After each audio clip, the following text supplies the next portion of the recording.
नमस्कार. मी डॉक्टर राजेंद्र पोळ येथे ग्रहतारे बोलतात, ज्योतिष कार्यालय निप्पाणी. राहू आज आपण विषय घेतलाय राहू कुंडली. प्रत्येकाच्या मनामध्ये आज पुन्हा मुंबईच्या ज्योतिषाने राहू आणि केतू बद्दल प्रचंड मोठी भीती घातलेली आहे.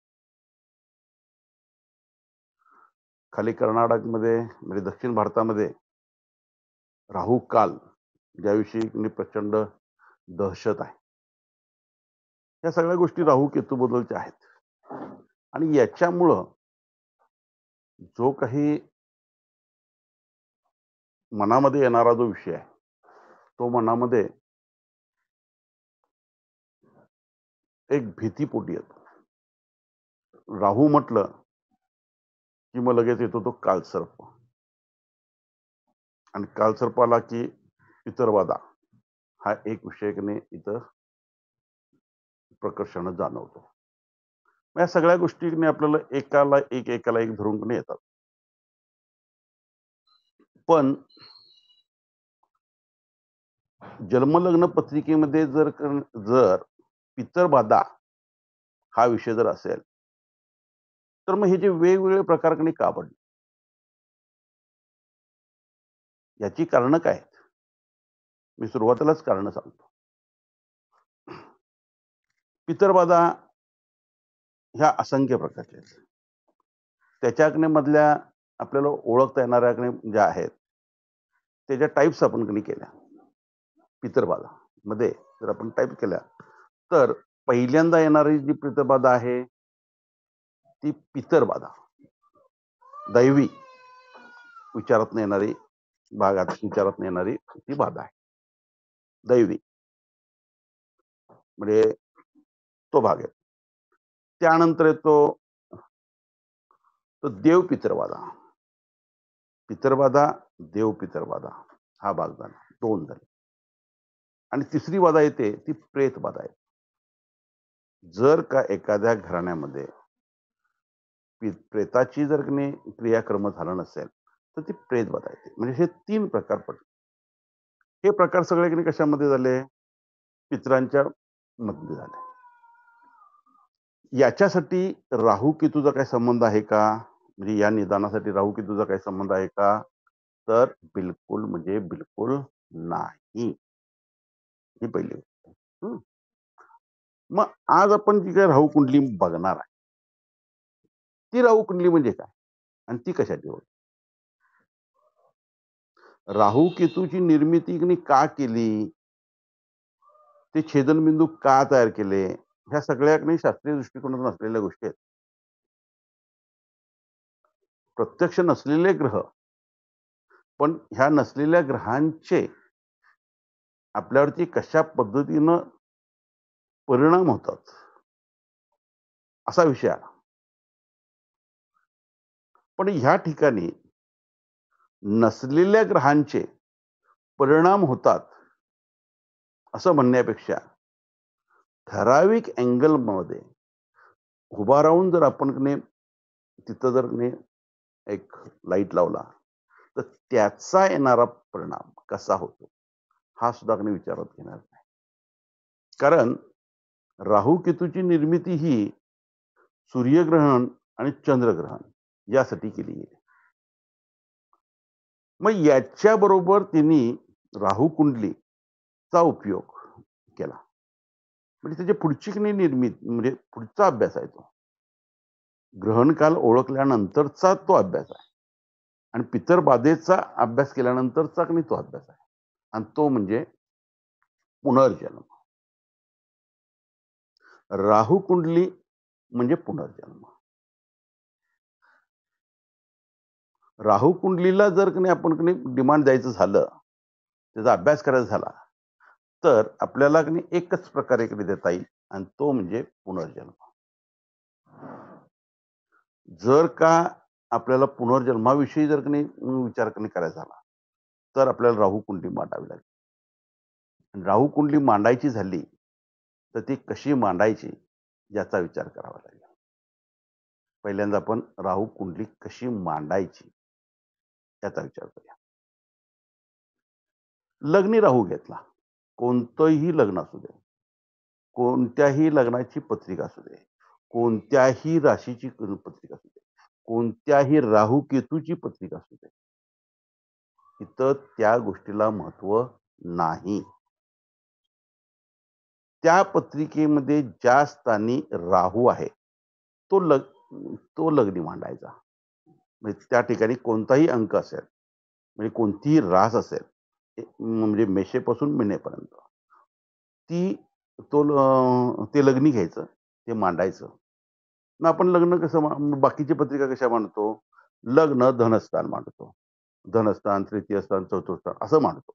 तसं न करता आपण राहू लग्नी घेतला आणि नंतर मग उलटे ग्रह म्हणजे व्ययस्थान म्हणजे 12वं स्थान, 11, 10 अशी आपण की नाही सगळी स्थानं मांडली. आणि त्या पत्रिकेमध्ये असलेले जे ग्रह आहेत, ते आहेत तसे लिहायचे. त्याच्यामध्ये बदल नाही. मी काय सांगितलं? लग्नी राहू घ्यायचा, म्हणजे ती रास घ्यायची, राहू तिथे लिहायचा. त्याच्याबरोबर आणखी नाही काही ग्रह असतील, तर ते लिहायचे. नसतील तरी नसतील तर काही प्रश्नच नाही. राहू एकटाच आला आणि नंतर मग बाकीचे ग्रह तुमचे आले लग्नाप्रमाणे. सप्तमात बरोबर की नाही केतू येणार. बरोबर? हं. या पद्धतीनं तुमची राहू पत्रिका मांडून झाली.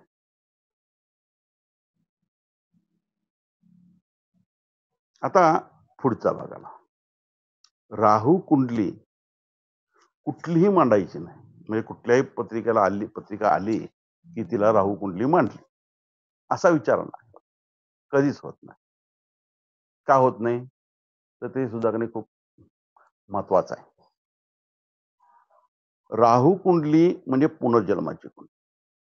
पुनर्जन्माची कुंडली तर की नाही ठराविक ठिकाणी येणारे ग्रह जर असतील, म्हणजे पत्रिकेमध्ये, राहू कुंडलीमध्ये नव्हे, पत्रिकेमध्ये असतील, तर ती पत्रिका पुनर्जन्म. मग ही पुनर्जन्माची पत्रिका कोणाची आहे, ही आपल्याला ओळखण्यासाठी ही राहू कुंडली मांडायची आहे. आणि त्याच्यावरनं तुम्हाला ती गोष्ट लक्षात येईल. आपण 8 दैव घेऊन जन्माला आलो. स्वतःचं, वडिलांचं, घराण्याचं, आईचं, भूदैव, हं. त्यानंतर पती-पत्नी दैव, संतती दैव, अंगत.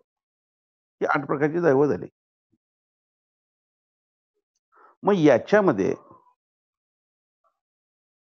जे काही घराणी आली, ती 2 घराणी आली. राहू आणि केतू ही घराणी दाखवतो. तर ही घराणी कुठली दाखवतो? राहू हा वडिलांचं घर दाखवतो आणि केतू हा आईचं घर दाखवतो. इथं गफलत करायची नाही. नियम खूप कमी आहेत. पण हे स्टेप बाय स्टेप नियम मात्र लक्षात राहिले पाहिजेत. आता पुढं. हे झालं नियमानुसार. आता एखादी लग्नपत्रिका घेतली, तर ती लग्नपत्रिका राहू कुंडली मांडायची की नाही, हे आपल्याला ठरवता आलं पाहिजे की. आणि जर का ती त्याच्यामध्ये ती पत्रिका बसतच नसेल, तर ती राहू कुंडलीला जरी मांडली तरी रीड होत नाही. कारण पुनर्जन्म की नाही नसतोय तिथं आणि ते समोर येत नाही. मग यासाठी काय? यासाठी सिंपल नियम आहे. धनस्थान म्हणजे 2-12 राहू पाहिजे किंवा केतू पाहिजे. आणि या राहू बरोबर किंवा केतू बरोबर हर्षल, नेपच्यून आणि प्लुटो सोडून कोणताही एक ग्रह पाहिजे. मी काय म्हटलं? सगळीकडं 2, 6, 2, 12, 4, 10 आणि 6 आणि 8 या स्थानामध्ये राहू किंवा केतू जर असतील आणि त्यांच्याबरोबर जर कोणताही ग्रह असेल, म्हणजे हर्षल, नेपच्यून, प्लुटो सोडून जर कोणताही ग्रह असेल, तर ती पत्रिका ही पुनर्जन्माची होते. नियम सिंपल आहेत. नियम अगदी सिंपल आहेत. गोंधळ करून घेऊ नका.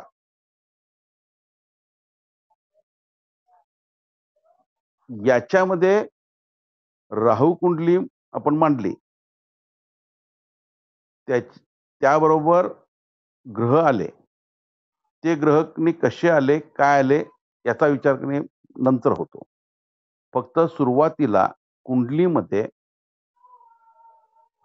कोणत्या ठिकाणी काय आहे हे बघितल्याशिवाय काय मांडायचं नाहीये, ती राहू कुंडली मांडायची नाहीये. हा पहिला नियम. मग परत एकदा सांगतो. 2, 12, 4, 10 आणि 6 आणि 8 ह्या ठिकाणी राहू किंवा केतू म्हणजे समोरच्या ठिकाणी राहू केतू येणार. बरोबर? मग या ठिकाणी हे आल्यानंतर यांच्याबरोबर म्हणजे राहू बरोबर किंवा केतू बरोबर कोण पाहिजे? एक ग्रह पाहिजे. 2 असतील, 3 असतील, चालेल, काय प्रॉब्लेम नाही. पण कमीत कमी एक ग्रह पाहिजे आणि तो सुद्धा हर्षल, नेपच्यून, प्लुटो सोडून. ही झाली त्या नियमातली कुंडली. आता ह्याच्यामध्ये 3, 5 या ठिकाणी जर राहू किंवा केतू असेल, तर ती पत्रिका पुनर्जन्माची होते का? महत्वाचा प्रश्न आहे. कारण बऱ्याच जणांच्या पत्रिकेमध्ये आता आता प्रश्न विचारला, त्यांच्याही पत्रिकेमध्ये पंचमात आहे. बरोबर? मग अशी पत्रिका, ही पत्रिका पुनर्जन्माची होते का? होते. पण फार क्वचित आणि त्याला वेगळ्या पद्धतीने रीड करावं लागतं. ही गोष्ट ज्यावेळेला तुम्ही राहू कुंडली 2, 12, 4, 10 आणि 6, 8 याच्यामधनं तुम्ही ज्यावेळेला पुढे जाल, त्यावेळेला तुम्हाला याच्याबद्दलही लक्षात येईल. बरोबर? हां. मग आता ह्या ठिकाणी आम्ही पत्रिका मांडली. याच्याबरोबर ग्रह आले. आणि हे ग्रह म्हणजे त्या राहू बरोबर किंवा केतू बरोबर आले. आम्ही इथपर्यंत थांबलो. पत्रिका मांडली, त्याच्याबरोबर ग्रह आले, सगळं दिसलं आम्हाला. मग आता नियम एक आहे आणि तो म्हणजे ज्या वेळेला एखादा ग्रह राहू बरोबर येतो, ती पत्रिका कुठल्याही परिस्थितीत राहू लग्नीच येणार ना, लक्षात ठेवायचं. आईकडचा जरी दोष असला तरी लग्नीच राहू येणार आणि म्हणजे वडिलांकडचा असला तरी लग्नीच येणार. मग त्यावेळेला हा राहू किंवा केतू वडिलांकडचा दोष आहे का आईकडचा दोष आहे हे नंतर लक्षात येतं. जर तो ग्रह राहू बरोबर असेल तर वडिलांकडनं येणार आणि म्हणजे केतूकडनं असेल तर तो आईच्या घराण्यात येणार. आपल्याला एक गैरसमज होतोय की आईच्या घराण्यातले दोष आपल्याला कसे लागते, तर ते लागतात आणि हे 8 प्रकारचे दोष येतात आणि त्याच्यामध्ये आई आणि वडील असे दोन्ही भाग पडतात आणि तिकडनंही आपल्याला पुनर्जन्म होत असतो. बरोबर?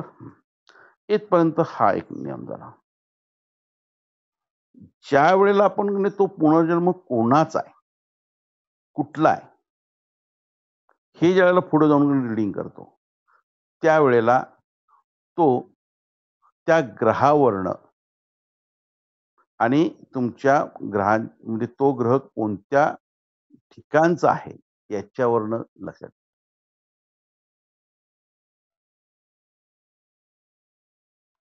आता इथं जे ग्रह स्त्री आहेत, जे ग्रह पुरुष आहेत, जे ग्रह नपुंसकत आहेत, याच्याप्रमाणे इथं वर्गवारी करायची.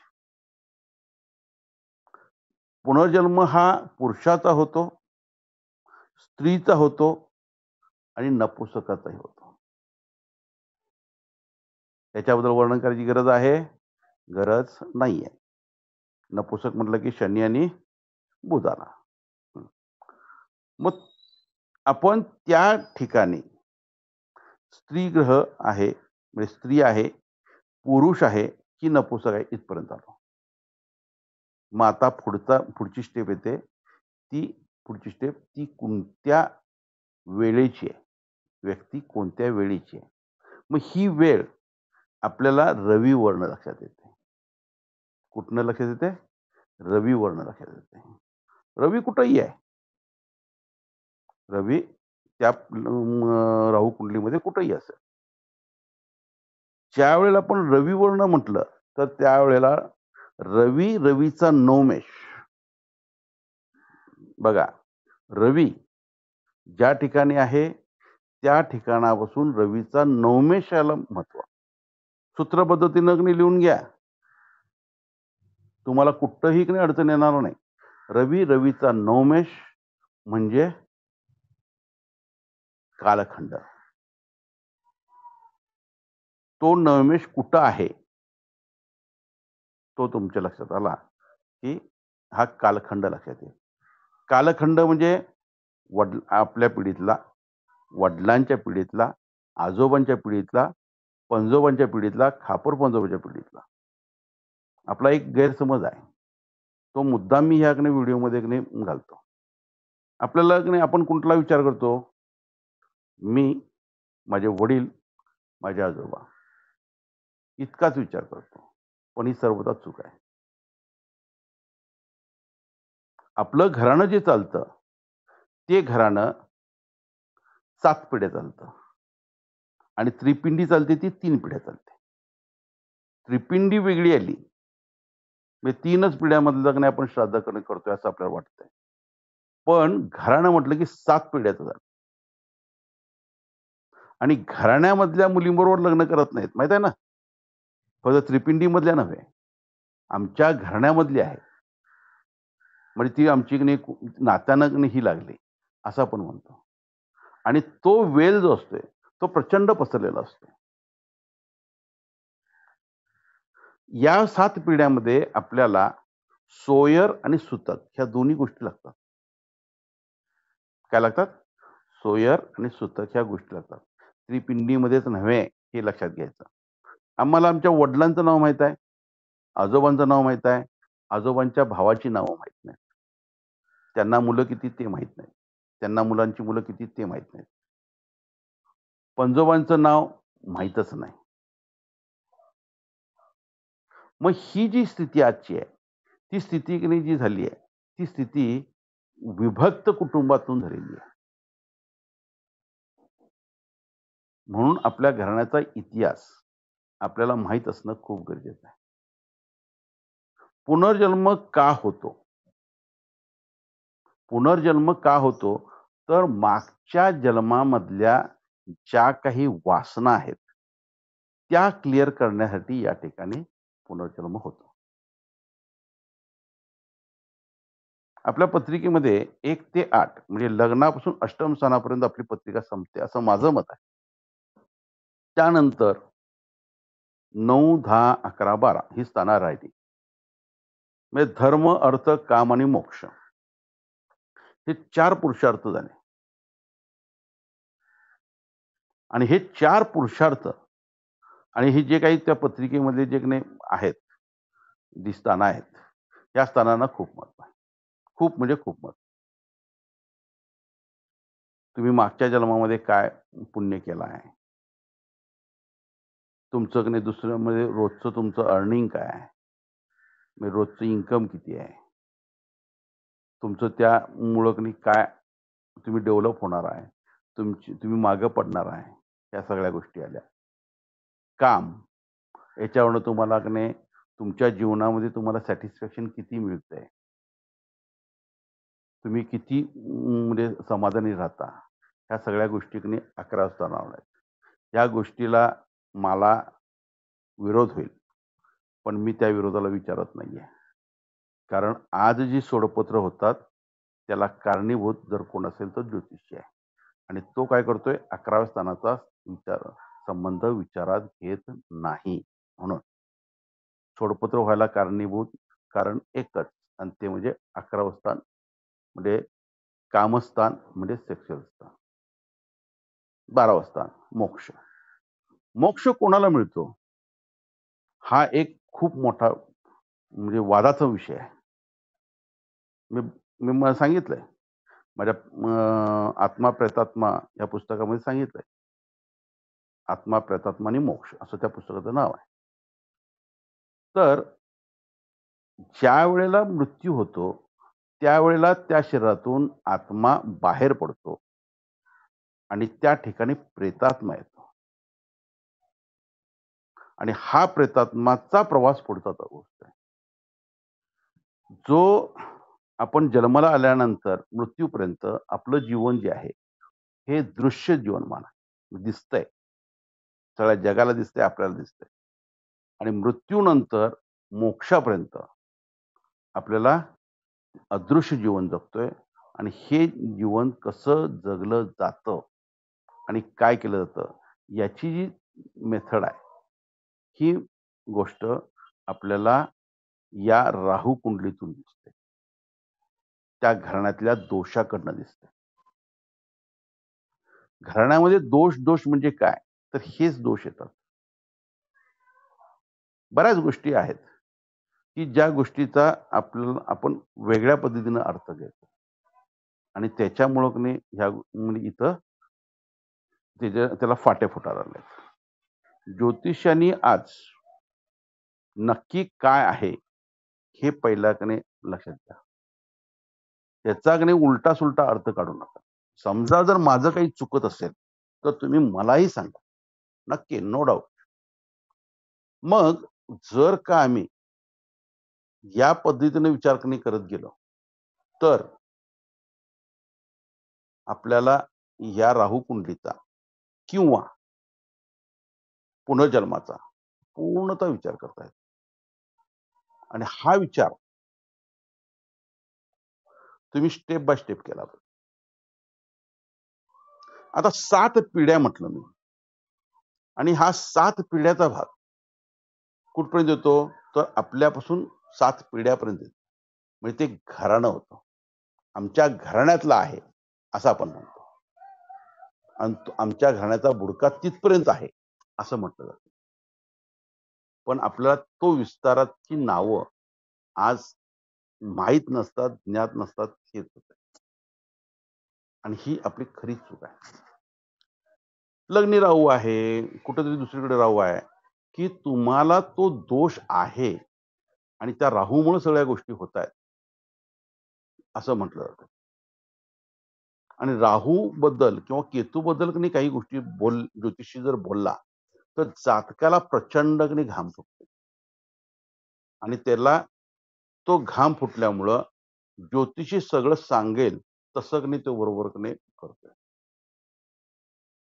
पण एक लक्षात घ्या, सिंगल राहू किंवा सिंगल केतू कोणत्याही परिस्थितीमध्ये काहीही करत नाही.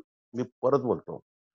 कोणत्याही ठिकाणी सिंगल राहू किंवा सिंगल केतू जर असेल, तर तो काहीही करत नाही. राहू आणि केतूचा परिणाम हा फक्त आणि फक्त चंद्रावरती होतो आणि रवीवर होतो. इतर कशावरही होत नाही. मग आज आम्ही राहू कुंडलीला की नाही मग सगळे ग्रह बाकीचे हर्षल, नेपच्यून, प्लुटो सोडून ग्रह घेतले. मग ही काय भानगड आहे? तर या राहू म्हणजे वडील आणि केतू म्हणजे आई. 2 डिव्हाईड झाले आणि ते ग्रह आम्ही 3 पद्धतीमध्ये की नाही डिव्हाईड केले. कुठल्या? स्त्री, पुरुष आणि नपुंसक. तो पुनर्जन्म कोणाचा आहे हे ओळखण्यासाठी केलं. बस संपला विषय. राहू कुंडली मांडली, ते डिटेक्शन झालं, इथपर्यंत झालं. आता पुढचा भाग जो येतो, तो भाग म्हणजे कुठली पिढी तीही की नाही आपण बघितली. म्हणजे रवीचा नवमेष तो कुठं आहे याच्यावरून आपण की नाही ती गोष्ट सांगू शकतो. या गोष्टीला राहू कुंडली म्हणतात. राहू केतूचा परिणाम या ठिकाणी सुद्धा राहू केतूचा परिणाम या ठिकाणी सुद्धा चंद्र आणि रवी सोडून इतर ग्रहावरती होत नाही. गुरु केतू, गुरु राहू, मंगळ राहू, हे सगळे चांडाळ योग ह्याहून ते काहीही डोक्यात घेऊ नका. काहीही म्हणजे काही नाही. कारण राहू आणि केतूची निर्मितीच ही चंद्रग्रहण आणि सूर्यग्रहण हे करण्यासाठी म्हणजे चंद्र आणि रवी यांच्यामधले असलेली बिंदू आहे. प्रत्यक्ष काही नाही आहे. हे ट्रायंगल आहेत. संपूर्ण ब्रह्मांड जसं फिरतंय, म्हणजे ब्रह्मांडामध्ये जशी सूर्यग्रहमाला फिरत्या, तशीच ती ग्रहमाला गोल गोल फिरत ब्रह्मांडामध्ये पूर्ण वेटोळं काढत्या. आणि ही वेटोळं काढणारी ही वेटोळे 360 होतात आणि याला लागणारा कालखंड जो आहे तो 25,920 वर्ष इतका आहे. आणि 25,920 वर्षाचे समान 4 भाग केले की त्याला युग म्हणतात. पूर्वीच्या काळामध्ये माणूस 10,000 वर्ष जगत होता, 20,000 जगत होता, 100 जगत होता, 200 जगत होता. ह्या भ्रामक कल्पना आहेत. ज्योतिषानं असल्या गोष्टी कधी बोलायच्या नसतात. तो ज्योतिषाला अधिकार नाही. प्रवचनकार साधू संत त्यांनी काय वाटेल ते बोलू देत. त्यांनी देखील बोलताना ह्या पद्धतीनं बोलता कामा नये, ही पहिली गोष्ट. आपलं जीवनमान आहे. मी म्हटलं की बाबा दृश्य जीवनमान आणि अदृश्य जीवनमान याचा भागने आपण कसा करतोय, तर तो आपण 120 वर्षाची विषोत्तरी महादशामध्ये करतो. मग 120 वर्षाची विषोत्तरी महादशा म्हणजे काय आणि 120 वर्षाचीच त्यांनी का घेतली, हा एक महत्वाचा भाग आहे. मनुष्य 120 वर्ष जगतोय काय, क्वचित जगतोय. म्हणून काय म्हणजे इच्छा मरणधारी म्हणजे जास्त वय असलेला मनुष्य म्हणून भीष्मांचं नाव आमच्याकडे आलं. आणि ते किती 7,300 वर्ष म्हणजे 5,000 पूर्व अधिक 5 म्हणजे 5,300 वर्ष अधिक ही 2,000 अशी 7,300 वर्षापूर्वीचा कालखंड. त्यालाही काय फार काळ गेलेला नाहीये. आणि त्या काळामध्ये भीष्म हे खूप मोठे होते असं त्यांनी दाखवलं. आणि आज देखील तशा पद्धतीची माणसं आहेत. म्हणजे 120 वर्ष कोणी जगत नाही. जन्मल्यापासून मरेपर्यंत आणि मेल्यानंतर मोक्षापर्यंत म्हणजे त्रिपिंडीतून सुटेपर्यंत काळ किती जातो, 120 वर्ष जातो. बघा कसा जातो. मनुष्य जन्माला आला, एक झालं, 30 वर्षाचा झाला, मग ते लग्न झालं, सर्वसाधारण धरलोय मी, 30 वर्षाचा झाला, बाप झाला. 60 वर्षाचा झाला, काय झाला, मुलाचं लग्न झालं, कारण मुलगा 30 वर्षाचा झाला, 60 वर्षाचा झाला, आजोबा झाला. 90 वर्ष झाली, 30 वर्षाचा कुणी अंतर धरायला पाहिजे.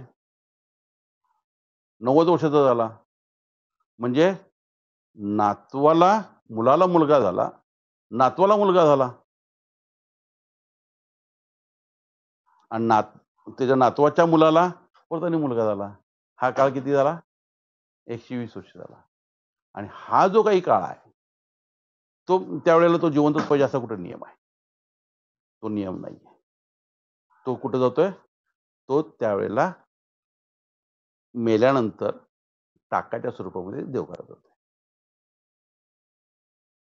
समजा एखादा मनुष्य 60 वर्षी मेला, 70 वर्षी मेला, तरी देखील नियमानं आणि सर्वसाधारण 120 वर्षामध्ये ही म्हणजे तो मोक्षला जातो. कमी जास्त होईल.